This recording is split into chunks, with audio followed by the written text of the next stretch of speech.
I cannot fucking tell if this is focused, so I hope it is. And quite honestly, I don't really care at this point. I know you can see most of my bed. Is that better? I don't know. I spoke into my iPhone last night. It was dark, and I wanted to write down a video idea. You know, I just knew it would take a long time, and I wanted a way to get my feelings out quickly. So I'm gonna have to go back to my phone and listen to the actual recording here, which I'm sure will be high quality, but I assume that's what you come to expect here at Amanda Studios. I know that I've kind of touched on this subject before, about little things that people do that you don't necessarily always think about, like the story that I told of the kid who was biking to class who was soaking wet, and I had the umbrella and we had that whole conversation. You know, I mean, the things that kind of make you remember that your life could be worse. I just kind of wanted to bring up the little things that people do. People that aren't necessarily huge in your life, you know, like acquaintances and friends, like friends on Facebook or whatever. Someone who texts you and is like, oh, I hope your St. Patty's Day went well. Someone you don't talk to all the time. Little things like that. Like even to go as far as to point out something that's so inconsequential is playing words with friends. Like I'll have people in my life now who play words with me and I'll be like, oh, even if they're doing it for selfish reasons because they like to play Scrabble. Fuck that bitch. I just like to play Scrabble.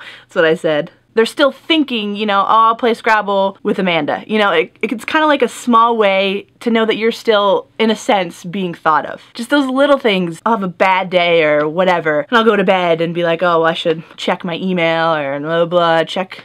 I play Scramble with friends and Words with friends, so if anybody has an iPhone, hit me up. But you'll go to check those things and see their usernames and be like, oh, awesome. There's someone else out there. You know, it's kind of easy to feel sometimes like you're super alone. And it's nice to have...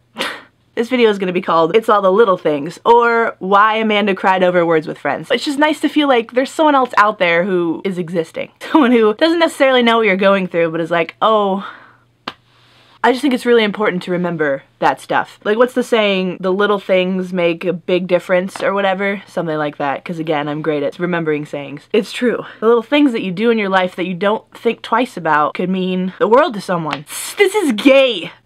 Okay, anyhow, I posted to Facebook yesterday that it was the most that I had missed my dad in my whole life, and a ton of you were like, oh, I'm sorry, which was super nice for you to say thank you. And I meant it like this, and this is gonna make me sound like a really terrible human being, but right before Dad died, if I was having a certain problem, you know, with anything really, which is I suppose the definition of a parent, you know, I would go to him and be like, oh, this in my life blows, and this, and I did this wrong, and somebody's yelling at me about this, and he was kind of like the common sense factor in my life, the steady ground. There were days that I would be up here or down here, and he would always just be right here. Thankfully, I had that in the last few months where we connected before he died. He was just like the steady. I was always the arc, and he was always the steady. It's just so weird. Yesterday was the first day where I was like, what the fuck? I miss the steady. You know, I miss my dad. And here comes the terrible part. Anytime that I would go to him about a problem or a situation or whatever, I would always leave and feel better.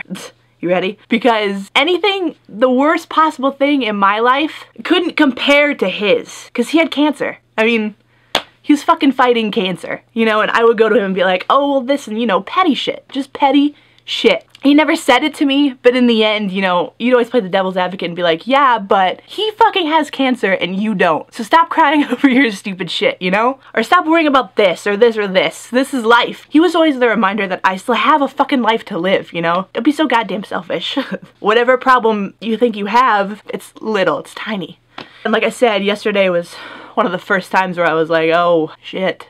Draw yourself back. Look around. Time to fucking let go. Time to move on. Time to remember who you are. The way that I work personally as a human being is I have to cry about something, I have to write about it, I have to do everything either to make sure that the people around me know what the fuck or that I completely understand my feelings. I have to be able to understand my feelings before I can move on. So this is a great way for me to be like, you meant this, you meant this. Go back and look and be like, okay, here's what I can do, and just I have to keep going. Life gets so fucking stupid sometimes, and you just literally have to keep going. Remember who you are and what you stand for and what's important. Just that.